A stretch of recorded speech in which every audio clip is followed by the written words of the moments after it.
다윗이 통일 왕국을 세운 다음에 솔로몬이 이제 그 뒤를 이어받아서 부귀와 영화를 누리면서 이스라엘에서 가장 이제 번성하게 되죠. 그리고 이제 솔로몬이 죽습니다. 솔로몬이 죽고 난 후에 이제 그의 아들 르호보암이 이스라엘의 이제 왕이 됩니다. 르호보암이 왕이 되었을 때 여로보암을 비롯해서 이스라엘의 수많은 이제 백성들이 르호보암을 찾아옵니다. 찾아와서 이제 그에게 부탁을 합니다. 솔로몬 왕 때 백성들이 굉장히 심한 노역에 고통을 당했었습니다. 그래서 당신이 왕이 되면 우리를 이제 이 중한 노역에서 우리를 좀 자유케 해 주십시오라고 부탁을 합니다. 그때 이제 르호보암이 그래 3일 후에 다시 와라. 그럼 내가 생각해보고 이야기해 주겠다라고 합니다. 그리고 나서 르호보암이 이제 고민하다가 이제 신하들에게 조언을 듣게 됩니다. 그때 르호보암이 아버지 솔로몬을 도와서 나라를 다스리던 지혜로운 원로들에게 자문을 구합니다. 어떻게 하면 좋겠습니까? 라고 할 때 솔로몬을 가까이서 오랫동안 도우면서 나라를 번영케 했던 그 원로들이 백성들의 말 그대로 그들에게 이제 자유를 주고 그리고 이제 정말 그들의 중한 모든 노역들로부터 해방시켜 주십시오. 그러면 백성들이 영원토록 왕을 섬길 겁니다. 라고 이야기합니다. 그리고 나서 르호보암이 또다시 한 번 더 묻습니다. 그와 함께 어려서부터 자랐던 그가 어울리는 젊은 청년들에게 경험이 없는 젊은 청년들에게 젊은이들에게 묻습니다. 어떻게 하면 좋을까? 라고 했을 때 르호보암에게 얘기했던 것이 뭐냐면 오히려 그 원로들의 그 조언과 반대로 이야기를 하게 됩니다. 뭐라고 이야기하냐면은 이렇게 대답하십시오 하면서 나의 새끼손가락이 내 부친의 허리보다 굵다. 내 부친이 너희로 무거운 멍에를 매게 하였으나 이제 나는 너희의 멍에를 더욱 무겁게 할 것이다. 나의 부친은 채찍으로 너희를 징계하였지만 나는 전갈로 너희를 징계할 것이다. 이렇게 대답하십시오 라고 합니다. 그리고 나서 이제 르호보암이 3일이 지나 여로보암과 그 백성들이 찾아왔을 때 대답한 것이 바로 이 젊은 사람들이 이야기했던 것입니다. 그리하여 백성들이 떠나가게 됩니다. 솔로몬 시대 때 사실 이제 성전을 지었죠. 성전은 7년에 걸쳐서 지었습니다. 그러면서 수많은 이제 백성들이 그 성전 건축을 위해서 동원이 돼서 굉장한 심한 노동을 하였지만 성전이 건축되어지고 난 후에 솔로몬이 자신의 왕궁을 짓는데 또다시 13년의 세월을 보내며 더 많은 백성들을 동원하고 더 많은 노역으로 백성들을 고통스럽게 했었던 것입니다. 그것을 알면서도 르호보암은 이제 백성들을 자유케 해주는 것이 아니라 오히려 그 백성들을 계속해서 자신의 종으로, 노예로 부리려고 했었던 것입니다. 당연히 이스라엘 백성들의 마음이 떠나갈 수밖에 없었죠. 그래서 이제 북쪽의 10지파든 이제 여로보암을 왕으로 세우고 북이스라엘이라는 새로운 왕국이 시작되게 됩니다. 그리고 이제 다윗의 지파인 유다와 베냐민만 이제 르호보암을 섬기게 됩니다. 그러면서 통일 왕국은 이제 끝나게 되고 나라는 분열되어졌던 것을 우리는 성경의 말씀을 통해서 기억하고 있습니다. 왜 이 르호보암의 이야기를 하냐면 북한의 김정은 정권이 바로 이 르호보암과 똑같은 길을 가고 있음을 우리는 지난 한 12년 됐나요?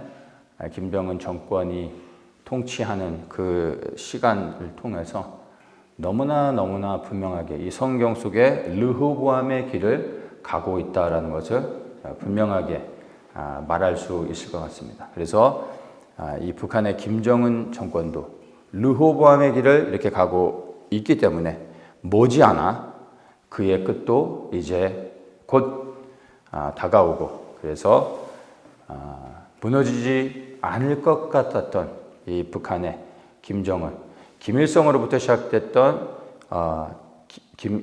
김일성, 김정일, 그리고 김정은으로 이어졌던 이 3대의 세습은 이제 곧 끝나지 않을까, 그런 생각을 하게 됩니다. 2012년 4월에 공식적으로 김정은 정권이 시작되어졌습니다. 벌써 12년이 된 거죠. 2013년 12월에 고모부 장성택을 총살한 것을 비롯해서 수많은 그 북한의 고위층 지도자들, 즉 솔로몬 시대로 이야기하면 솔로몬을 가까이서 돕고 나라를 견고케 세웠던 수많은 원로들인 거죠. 그러한 원로들을 북한의 고위층 지도자들을 수도 없이 공개 처형하면서 오늘날까지 그 공포 정치를 이어오고 있다는 것은 우리는 너무나 잘 알고 있습니다. 그가 정권을 갖게 된 이후로 한 3, 4년, 4, 5년 정도는 뉴스 보도를 통해서 충격적인 수많은 이 고위층들에 대한 공개 처형, 이런 것들을 우리가 뉴스를 통해서 보았습니다. 대표적인 몇몇을 얘기한다면 현영철 인민무력부장, 그 당시 북한의 서열 한 5위 안에 들어가는 그러한 지도층 인사를 김정은이 주최하는 회의 때 졸았다는 이유로, 나이가 70이 넘어서 회의 때 졸 수 있는 거 아닙니까? 그런데 김정은이 있는 자리에서 졸았다는 이유로 최고 존엄 모독죄가 되어서 총살당했습니다. 말도 안 되는 일이죠. 전 세계에 이런 일은 없을 겁니다. 김용진 내각 부총리는 김정은이 연설하고 있는데 하필 그때 안경을 닦고 있었어요. 김정은이 연설을 하는데 안경을 닦았다고 똑같이 최고 존엄 모독죄로 총살을 당해 허무하게 죽습니다. 그래서 이 김정은이 집권한 이후로부터 수많은 고위층의 인사들이 이와 같은 이유로 정말 수도 없이 공개 처형, 아주 비참하게 총살을 당하고 어떤 사람들은 화형을 당하면서 그렇게 죽어갔습니다. 뉴스에서는 고위층이 총살당하는 것만 나오지만 실제로는요, 그 고위층의 인사가 처형이 되면 그를 따르던 그 밑에 중간에 많은 이제 지도자급들이 있잖아요. 그 라인이라고 하죠, 흔히들. 그러면 싸그리 다 제거되는 겁니다. 그런 건 이제 뉴스에 보도하지 않죠. 그러면 예를 들어 장성택이라는 라인이 제거가 되어질 때 그를 따르던 그 밑에 이 많은 이제 인물들이 어마어마하게 수백 명 정도 다 제거가 되어지는 겁니다. 그러니 김정은이 이와 같은 방식으로 해서 처형시킨 사람들이 수도 없는데 실질적으로는 어마어마한 북한 내부의 이제 지도자층, 고위급부터 해가지고 중간 간부들이 사라졌다라는 겁니다. 그래서 사실 지금 보면 당과 군에서 어떤 조직의 시스템 자체가 무너질 정도로 심각한 피해를 당했다고 볼 수가 있는 거죠. 군대에서는 사실 이 조직의 라인이 굉장히 중요한데 뭐 이런 식으로 너무 허무하게 제거가 되다 보니까 군의 어떤 체계가 완전히 무너진 상태라고 이야기를 합니다. 그래서 지금은 김정은이 무엇을 말하면 직언하거나 아니면 정말 충심으로 국가를 위해 아니면 김정은이를 위해 이렇게 충고하거나 조언을 해주는 사람이 전혀 없답니다. 초반에는 있었죠. 좋은 의도로 바로 사라지는 겁니다. 바로 제거되는 겁니다. 그러다 보니까 이제는 생존을 위해 입을 다물 뿐만 아니라 김정은이 무엇을 말하면 그냥 그 앞에서 네 하고 지시하는 대로 하겠다고 하지만 실제로는 할 수 없는 일들이 너무나 많죠. 그리고 그래서 허위 보고를 할 수밖에 없는 거예요. 탈북자가 100명이다. 그러면 탈북자가 한 명도 없습니다. 하고 자기들이 이제 다 김정은이 듣기에 좋은 허위 보고를 만들 수밖에 없는 거예요. 그래야 자기들이 사는 겁니다. 이와 같은 식으로 해서 김정은이가 실질적으로 바깥에서 일어나고 있는 일들에 대해서 자세하게 제대로 알고 있지 못한 상황이 되고 있는 것입니다. 왜냐하면 있는 그대로 얘기하면 결국에 자기에게 돌아오는 것은 총살일 수 있으니까 지금 이제 북한이 이렇게 돌아가고 있습니다. 그래서 북한 정권이 내부적으로 너무나 심각한 상황 가운데 있고 모든 신뢰는 다 무너진 것이죠. 그래도 김일성, 김정일 요 때만 해도 이 북한의 권력 계층들이 조직이 잘 갖춰져 있어서 나름 그 라인 안에서 신뢰를 바탕으로 해서 이 조직이 운영이 될 수 있었는데 지금은 그런 게 전혀 없는 상태입니다. 그래서 내부적으로 언제 어떤 상황 가운데서 무너질지 전혀 예측할 수 없는 그러한 상황이 된 거죠. 그러니까 뭐 유리 정권 한번 잘못 깨트리면 다 무너져 버리는 그런 상황인 겁니다. 그리고 김일성의 그 가족사를 좀 보면은 김정일이 2008년 8월에 뇌졸중으로 쓰러져 가지고 수술을 받은 적이 있습니다.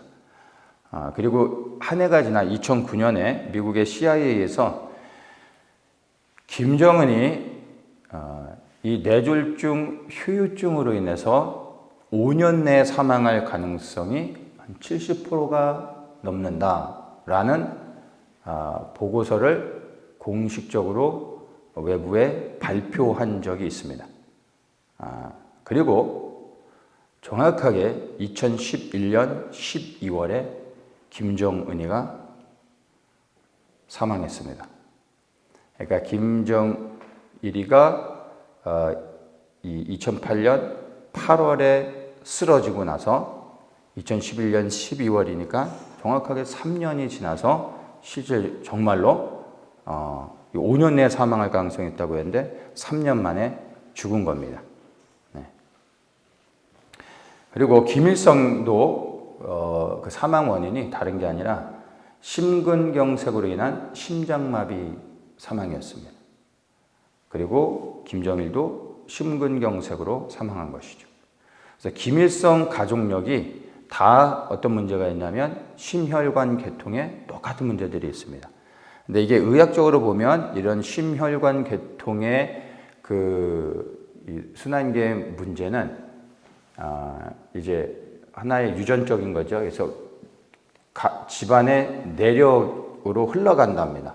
그리고 이거는 어떠한 의학적인 그런 것으로 개선시킬 수 있는 게 아니라고 합니다. 최선을 다하는 게 그냥 조심해서 지연시키는 거, 뭐 이런 정도라고 합니다. 이게 의학계의 견해입니다. 그러면 김일성, 김정일이 다 동일한 그 심혈관 계통으로 인해서 자연사가 아니라 이제 그 사망한 겁니다. 심혈관의 질환으로. 그리고 그의 손자인 김일성의 손자인 김정은이도 우리가 다 아는 것처럼 심각한 심혈관 질환을 앓고 있습니다. 그래서 지금 뭐 한 140km 나간다고 하죠. 140km를 생각해 보십시오. 140km.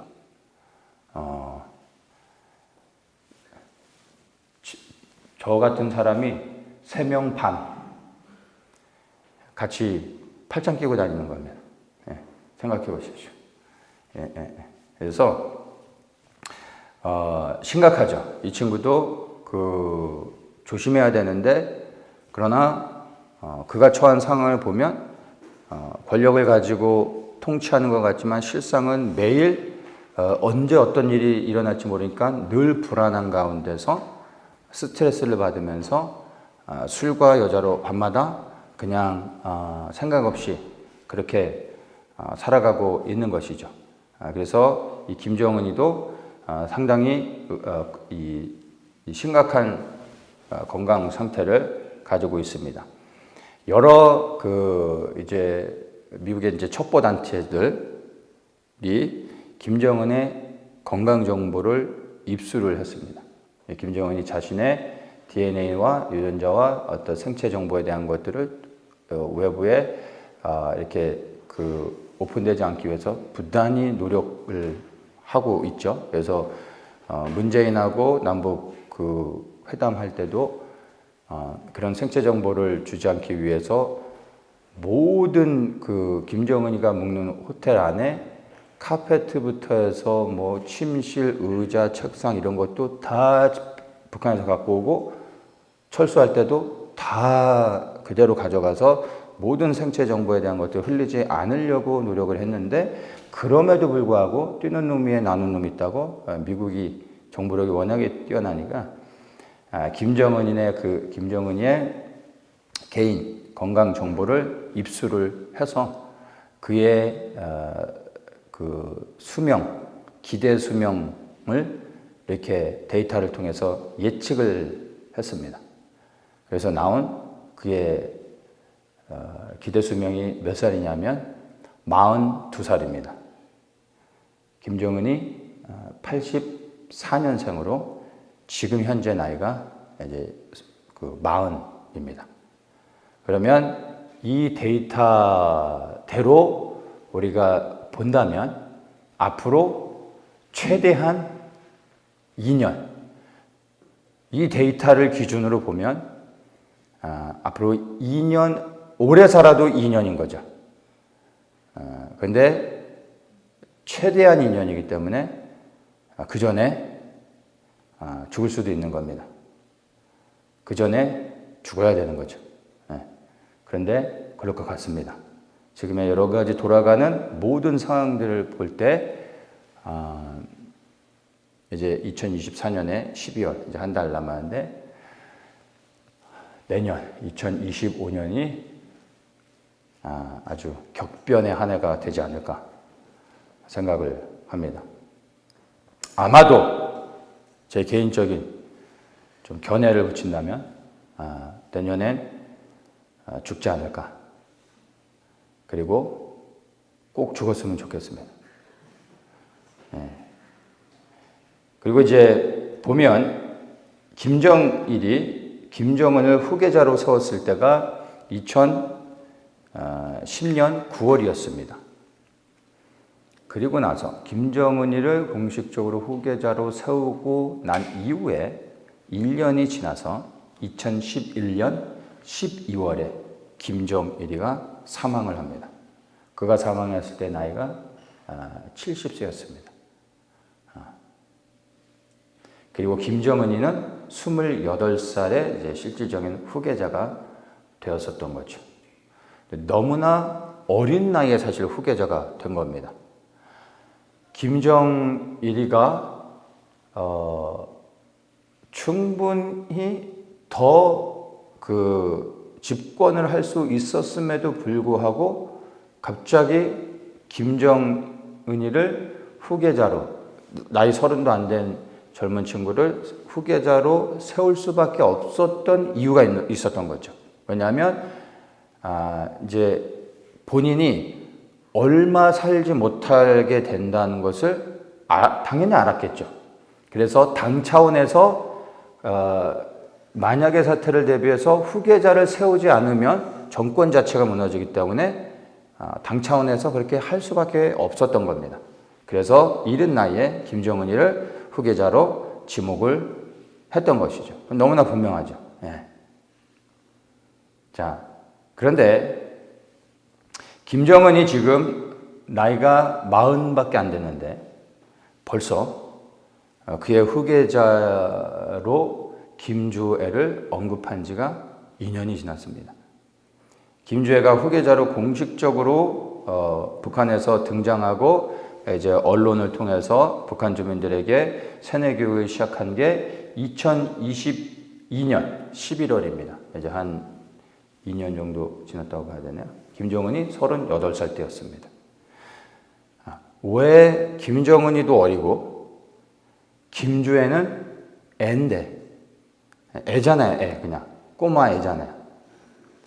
근데 왜 그 북한에 이제 공식적으로 등장을 시키면서 후계자 수업을 시키고 이제 얼굴 요장을 찍게 만들게 하고 있을까요?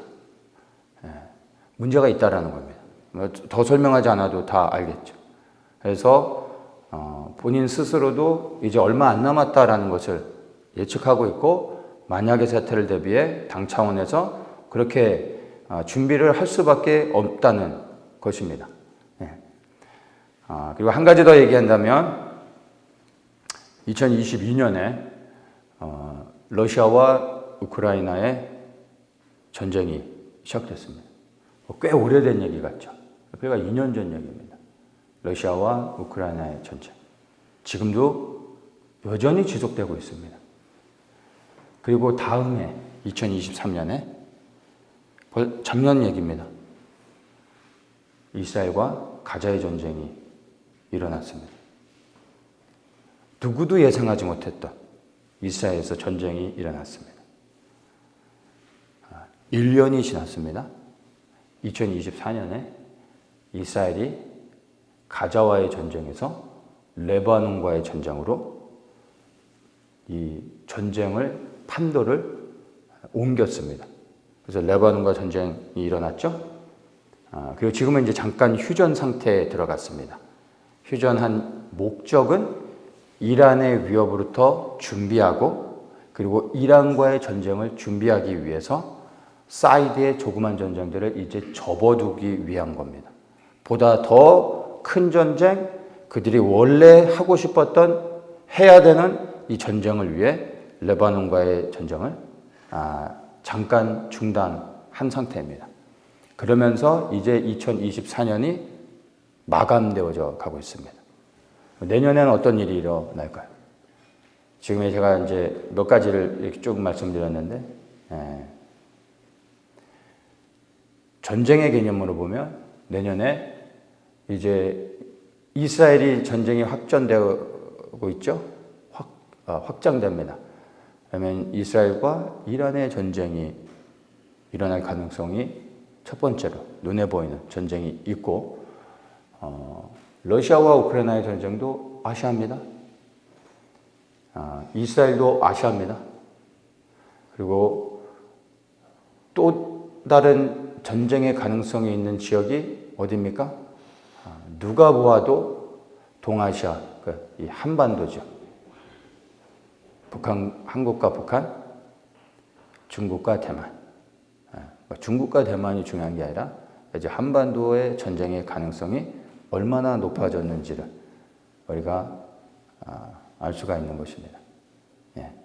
그래서 2022년에 러시아, 2023년에 이스라엘, 가자와 이제 레바논, 그리고 2025년에는 이제 지역을 옮겨서 한반도에 전쟁이 일어날 가능성이 너무나 크죠. 데이터에 의하면 김정은이는 2년 남았는데 2년을 채우지 못하고 그가 급사하거나 그럴 때 그 내부적으로 어떤 문제가 생기겠죠? 그러면 권력의 공백을 통해서 그 내부에서 어떤 충돌로 인해서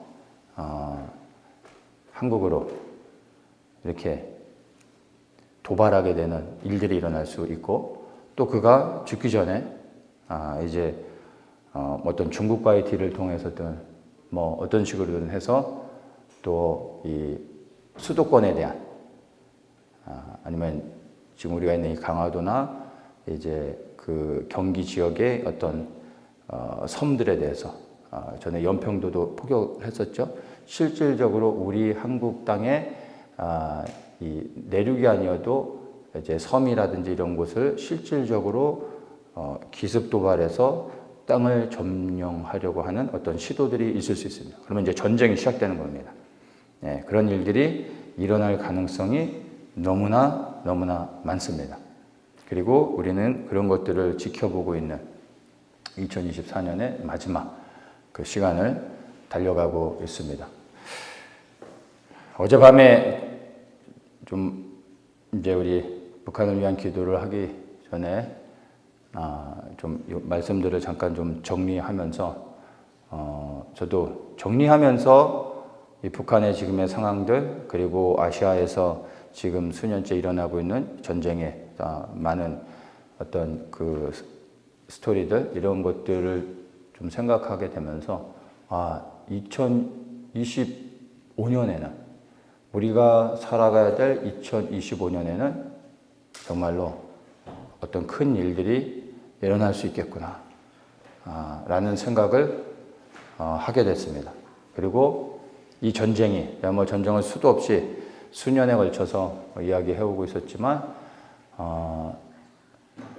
전쟁에 대한 이야기를 처음 시작했을 때와 지금은 대략 한 7년 정도가 지났는데 말씀을 나누는 저도 예전과 제 마음의 느낌도 다릅니다. 물론 7년째 이야기하고 있는데 전쟁은 안 일어나고 있습니다. 그런데 퀘션이 드는 것이 아니라 한 해가 지날수록 더욱더 확신이 됩니다. 그리고 그때가 정말 얼마 남지 않았구나. 어떤 스토리로 전쟁이 일어날지는 모르겠지만, 그러나 이 전쟁은 기정사실화되어져서 이제 우리 눈앞에 우리에게 뉴스로 듣던 전쟁이 우리에게 실제가 되어질 수 있겠구나 라는 생각을 하게 됐습니다. 그러면서 어젯밤에 들었던 마음이 뭐냐면요, 흥분되더라고요. 이제 북한을 여시겠구나. 이 북한을 여는 것은 우리의 노력으로 되지 않습니다. 김정은이 여지껏 생존할 수 있는 이유도 하나님의 정한 시간이 있기 때문에 그를 붙잡아 두셨던 것 뿐입니다. 그 시간이 채워지면 이제 주님이 일하시는 겁니다. 우리는 기도하고 준비하고 있다. 이제 북한이 열리면 이제 우리가 해야 될 일을 하면 되는 겁니다. 그러니까 우리가 해야 될 일은 기도하며 준비되는 겁니다. 많은 사람들은 그러한 소식들을 들을 때 놀라겠죠. 한국 땅에 전쟁이 실제로 일어날 때 많은 사람들이 혼란스러워하고 두려워하고 우왕좌왕하면서 어찌할 바를 모르겠죠. 그러나 그 가운데서 시대를 분별하면서 다가오는 일들을 깨닫고 준비되어 있다면 그러한 일들이 일어나도 놀라지 않을 수 있는 겁니다. 준비되어 있기 때문에. 그러면 즉시로 이제 우리가 해야 될 일을 할 수 있는 겁니다. 수많은 사람들이 놀랄 때 우리가 왜 이런 일들이 일어나고 있는지, 이 전쟁의 의미가 무엇인지, 그리고 우리가 무엇을 해야 되는지 사람들에게 말할 수 있겠죠. 그리고 우리가 해야 될 일들을 하는 겁니다. 두려움 가운데 있는 사람들에게 그리스도의 복음을 전하고 이제 구원 얻는 믿음을 위해서 그들을 돕고 지켜야 될 자를 지키고 또 준비되어져서 군사의 사명을 감당하며 이제 북한의 문을 여신다라는 것은 막혀진 이제 통로를 뚫어내시고 저 한국 땅에서부터 저 부산으로부터 해서 이제 마지막 복음의 행진이 육로를 따라서 38선을 지나 신의주로 단동으로 중국을 통과해서 이제 중동으로, 그래서 이란을 지나 이제 이라크, 이라크, 시리아, 요르단, 그리고 요단강을 건너 이제 예루살렘으로 가는 마지막 복음의 행진을 위해서 주님께서 이제 그 길을 열어내실 거라는 그러한 생각이 듭니다. 그래서 준비되어 있는 자는 다가오고 있는 이러한 전쟁의 소식들, 혼란한 이러한 일들이 두려운 내기가 아니라 오히려 기대할 수 있는 겁니다. 그래서 혹시 전쟁이 일어나서 의도하지 않고 원치 않았지만 주님이 먼저 부르시면 가면 되는 거 아닙니까? 그것도 감사죠. 그래서 우리가 주님 앞에 설 수 있다면, 주님의 우편에 서는 자로 주님이 불러주신다면 할렐루야죠. 얼마나 감사합니까? 그런데 혹 주님이 살려주신다면 그것도 감사죠. 감당해야 될 사명이 있기 때문에 살려주시지 않을까요? 그러면 이제 무엇을 해야 되겠습니까? 이제 집중해야 되는 겁니다. 주님의 마음을 기쁘시게 해드리기 위해 이제 우리가 우리의 해야 될 일들을 하는 거죠. 북한이 열리면 북한을 들어가 북한의 지하교회들과 함께 연합하고 그들을 일으켜 그들과 함께 저 중국의 이 징검다리로 수많은 지하교회들을 고난과 핍박을 통하여서 거룩하고 정결하여 예수 그리스도만 바라보게 준비시켜 놓은 수많은 중국의 지하교회들과 연합하며 그 교회들을 지나며 이제 중동으로, 이란에 이미 세상에서 정말 거룩한 하나님 예수 그리스도만 사랑하는 너무나 귀한 수많은 하나님의 백성들을 준비시켜 놓았습니다. 이란 정권이, 이슬람 정권이 무너지는 순간 그들이 중동 모든 지역에 나가 예수 그리스도, 그분이 메시아임을 즉시로 전파하며 중동의 모든 나라들의 각 나라의 언어로 그들이 복음을 전파할 수 있습니다. 그리고 그 복음이 마지막 예루살렘까지 가게 되는 겁니다. 우리는 그 길을 따라 주님이 허락하시는 그 곳까지, 저 예루살렘을 향해 가지만 어디까지 우리에게 허락할지 모르지만 이 한국 땅에서부터 북한으로, 중국으로, 중동으로, 그리하여 예루살렘으로 우리에게 허락하신 그날까지 우리가 이 복음의 행진을 해 나가는 겁니다.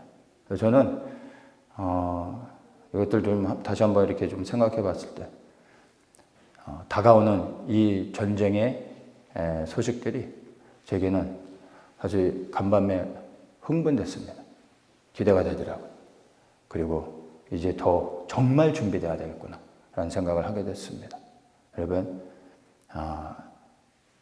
우리가 구원받은 자로서 이제 주님이 우리에게 무엇을 요구하고 계신지를 정신을 차리고 우리가 깨닫는다면 우리가 무엇을 해야 되는 것에, 무엇을 해야 될지에 대해 집중할 수 있습니다.